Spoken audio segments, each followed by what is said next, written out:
Good morning. This week's weekly tip is coming to you from somewhere on the road. But my goal for you, I recently hit 1,000 subscribers on YouTube. And it's not necessarily a milestone. It's really more about the content you're producing. But I want to share with you what are my lessons if you commit to YouTube. I'll give you an example at the end of my that talks about I was recently with Jimmy Mackin, whom many of you know from listingleads.com, and he shared a success story of an agent who was committed to YouTube for 5 years, and the growth he saw in his business directly attributed to YouTube. Videos for a long time, but I've committed to YouTube really exactly a year ago, April 9th, when I was this video, obviously April 9th, 2025. So I grew 1,000 subscribers and the number keeps rising organically. I don't do major promotion of my YouTube channel, except I create 5 tactical steps that will help you if you embrace a YouTube journey. Let's get started. So first things first, the screenshot you see on the left is from my YouTube channel. And what stands out to me, that hopefully stands out to you, is the watch time. I want you to think about this. In the last month, 28 days, 303 hours of videos on my channel have been watched. I want you to picture this. If you were an agent, or if I was an agent, that is 10 hours of passive prospecting per day that's happening on your channel. That's massive, folks. So I want you to think about YouTube as not just a way to connect with a larger audience, but also demonstrate your expertise and, more importantly, passively prospect. So let's dive into tactic number 1. First, it's consistency. In my mind, consistency creates trust, which means you need to develop a set schedule. And that schedule could be, for me, it's Monday for the weekly tip that goes out, Wednesday for my podcast. I may do another one for AI that is separate outside of that, but Monday, Wednesday are constant, right?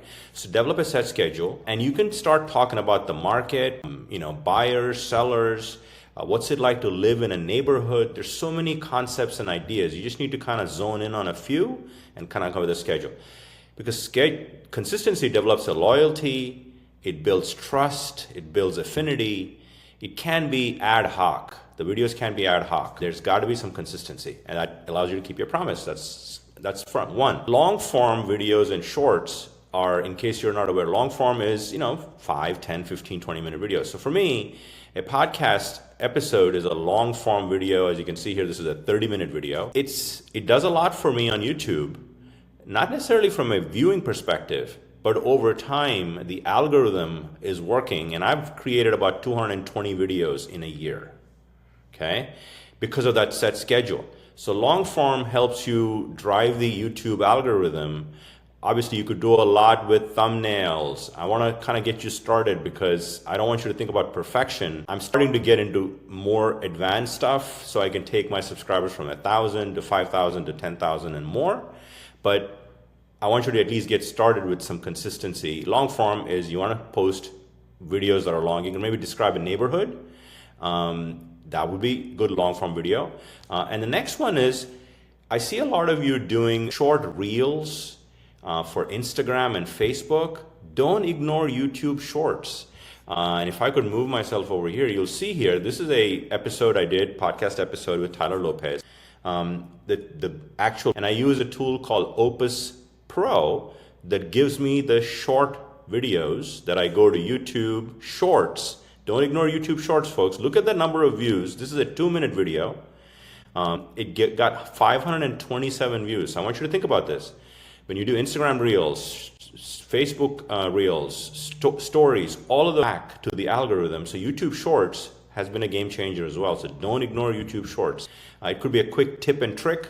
Just pop up a camera, less than 2 minutes, 2 minutes, give them a little tip, talk about a trending topic, all of that. So YouTube Shorts, if you commit to a YouTube strategy, long form and shorts is a key part of that. Next one here, and you got to go niche down for growth. You can't go so wide, which means if you're going to focus on a hyper specific area, geographic farm area, go deep with that. Don't go so broad that it is hard for your audience to realize where your specialty is, okay?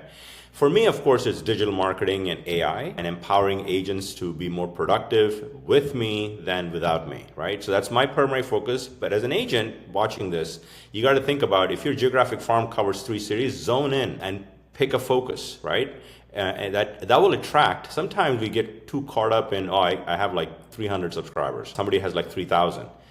But if the 301 are the right subscribers and the 3,000 are like viral subscribers, you're better off with the 300 because you have the ideal viewers and not the general viewers, right? And become the go-to resource for that niche authority. For the geographic farm, if somebody searches on YouTube, you should come up if you create content for that area. So niche down for growth, okay? And don't focus on driving business first, focus on adding value first.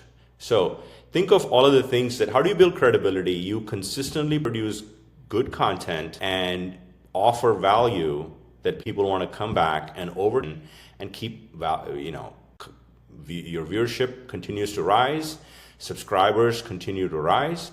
And at the time of this recording, when I got that screenshot, it was a little over 1,000. Now I'm like at 1,015. So it's constantly growing.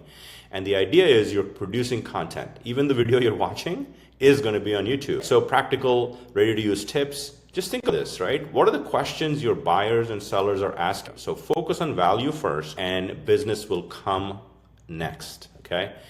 All right. And the other thing is, obviously in my podcast journey, I interview guests, so there's collaboration automatically. What if you collaborated with your clients, right? When you meet with the client, if the client gives you permission, why don't you record the meeting? So you expand through collaboration or agents from a different market. So consider adding people to your video strategy that could allow you to broaden the net, okay? Maybe it's a testimonial from a client, could be a YouTube short. Okay, all of those things are part of collaboration, and don't be a solo, and it doesn't have to be solo all the time. Weekly tips are solo, but my podcast is always with a guest, right? So think about building community around collaboration, okay?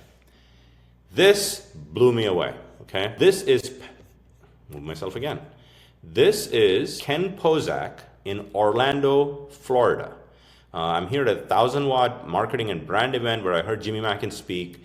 And you should follow Ken Pozak. He started in business in 2018. You see this 27 million, not bad for in business, mostly through traditional means. He started his YouTube strategy in 2019, by the way.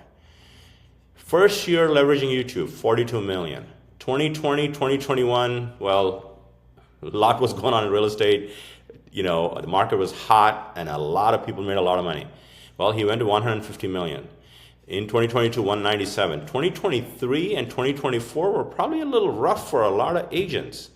Look at the growth he's had in 23 and 24 because he committed to not many things. He committed to a YouTube strategy and dug in head first. So if you're looking for an example of an agent that actually has killed it for several years, obviously my journey has been just one. Here you see this Ken's been 5+ years now. So 2024, he got to 330 million. And in 2025, just first quarter, he's already at $180 million production. Now that is a strategy you could emulate. And the other message I got from Jimmy yesterday was content creators, because once you start on YouTube, you're a content creator. You're in the top 1% automatically. And if you want to be in the top 1% of production, if YouTube is a strategy you want to embrace, you got to be a content creator. And look at the strategies they're doing and kind of dig into that. So hopefully this was helpful. I just wanted to pivot to what my journey has been for 1 million subscribers and 10 hours of passive prospecting, of building your brand. In my case, this was just having people watch my videos for 10 hours a day in a rolling 30 days. Is crazy. That's a lot of video, right? And last but not the least, if you commit to a video strategy, you need to promote your YouTube strategy, YouTube videos, other platforms, right? If you have an email marketing solution, if you do an email newsletter, promote your videos that you're creating. So the content should drive other forms of marketing. And as you get into that, if you have any questions, you know where to find me. Great day, everybody.